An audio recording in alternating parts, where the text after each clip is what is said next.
What if, in one moment, you were told you could never do something that you love to do your entire life? Head injuries in the equestrian world are causing riders to never ride again. Riders receiving head injuries are hospitalized more often than hockey players, football players, boxing, or soccer players that receive head injuries. These equestrian athletes fall from a height that most other athletes do not. A fall from about 2 feet can cause permanent brain damage. Equestrians sit about 8 feet off the ground, and this does not include when they jump their horses. A human skull can be shattered from an impact at only 7 to 10 kilometers per hour. Horses can gallop at speeds of upward of 65 kilometers per hour. Falling without a helmet at this speed can surely cause permanent brain damage, if not death. Recently, Laura DeWeese died of a head injury when she was unable to stop her horse exiting the arena. She fell headfirst onto the pavement outside of the arena. Would a helmet have helped her? No one will know, but it would surely have given her a better chance of survival. To put the issue a little more into perspective, motorcyclists are likely to suffer serious injury about every 7,000 hours of riding, while equestrians are likely to suffer serious injury about every 350 hours of riding. To sum up the importance of helmets, every rider that mounts a horse has equal ability to fall off a horse because of the unpredictability of their actions. Wearing a helmet can protect the heads of riders and potentially save the lives of plenty of equestrians. Helmets are put through numerous testing before they can become certified. When the helmets become certified, they have passed tests such as concussion from certain heights, concussion on sharp edges, temperature, moisture, and others.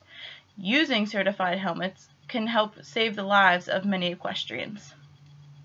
I had a friend who was a barrel racer, and as he went to run to the first barrel, his horse bucked, and my friend hit his head off the horn of the saddle as he was falling off of his horse.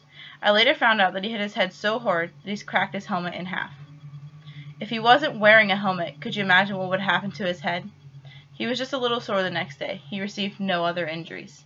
He was a lucky one from wearing a helmet when he rode. I have a video that I would like to show you, and this is just one terrifying accident that could happen to anybody. This girl was not wearing a helmet when the accident occurred, and she explains the injuries she received.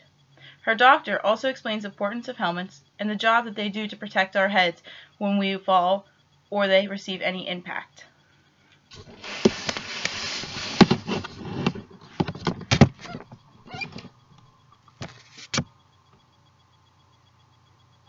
Injury Awareness Month, and while most people associate helmets with playing football or riding a motorcycle, many don't wear helmets while riding horses. Black Hills Fox reporter Eliana Sheriff knows firsthand the dangers of riding without a helmet and why it's so important. Eliana? I've been riding horses for 15 years, and it's become an unbridled passion. I also have usually worn a helmet over the years, assuming it was a good idea, though believing an accident would never happen to me. But a couple weeks ago, while trying my hand at some trick riding, never became now, and usually quickly became always. Just a warning, some of the video in this story is graphic.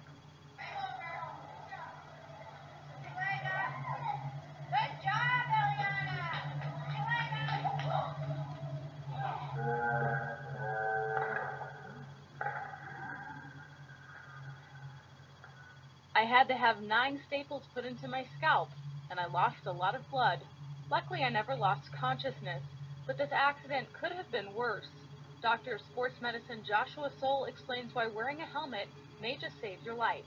Helmets are designed to dispel or to disperse the force of the impact that would normally be taken up by your skull, because the helmet's designed to break and not your head. According to the American Association of Neurological Surgeons, head injuries account for 60% of deaths resulting from horseback riding. And while helmets won't necessarily prevent a concussion, helmets can reduce head and brain injuries by 85%, including damage to your skull, lacerations or abrasions which can become infected, or catastrophic injury such as a brain bleed or permanent brain damage. I think when you're dealing with something that has a mind of its own, I think it's even more reasonable to protect the most important thing that you have, which is between your ears. Dr. Soul says the brain develops and matures until you are 25 years old, so it's especially important to protect kids' heads while they are still developing. if they start wearing a helmet at a young age, they're going to be more comfortable wearing it throughout their whole life. It becomes routine, just like brushing your teeth, tying your shoelaces. While many riders don't opt to wear helmets, he says it's up to parents to set an example. So just because everybody is doing that and it's not a social norm doesn't mean it can't be. Nicole Eichley is a well-known barrel racer from Washington. She has a long list of accomplishments, including running the record time in the Women's Professional Rodeo Association in 2010. In 2014, she started a social media movement called #HelmetTough to help break the stigma about wearing helmets. When we sent out a survey asking, why don't you wear a helmet, or, do you want to? If you do, why don't you? Over 50% of the people who responded said that they want to wear a helmet, but that they don't because they're afraid of the stigma.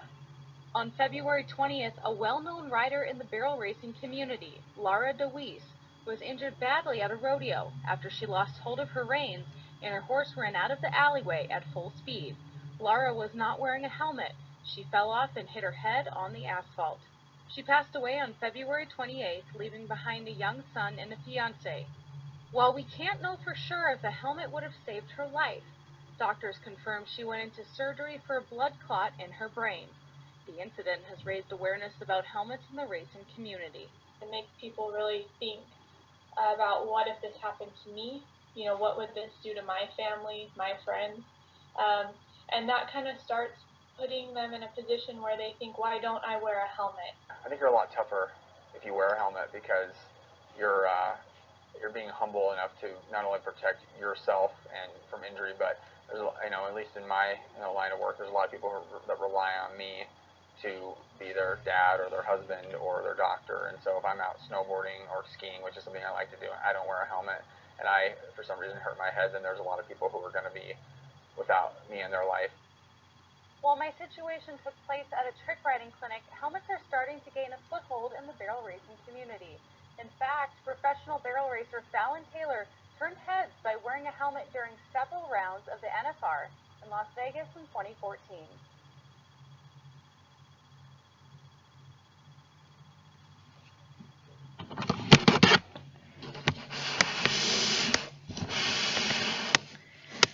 A lot of rodeo riders don't wear helmets because they think it isn't cool, or that they won't fit in with the rest of the crowd, or that they think other people will make fun of them. So I ask you, as the audience of this, to think about if this was your child, if this was your family member, or even you, and it happened to you.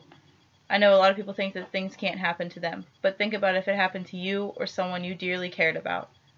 Would you want to ridicule someone who wore a helmet to protect them? Would you make fun of them? Probably not. Just think about that if you ever encounter the rodeo world or ever see anyone ridiculing someone else for doing what they believe is right.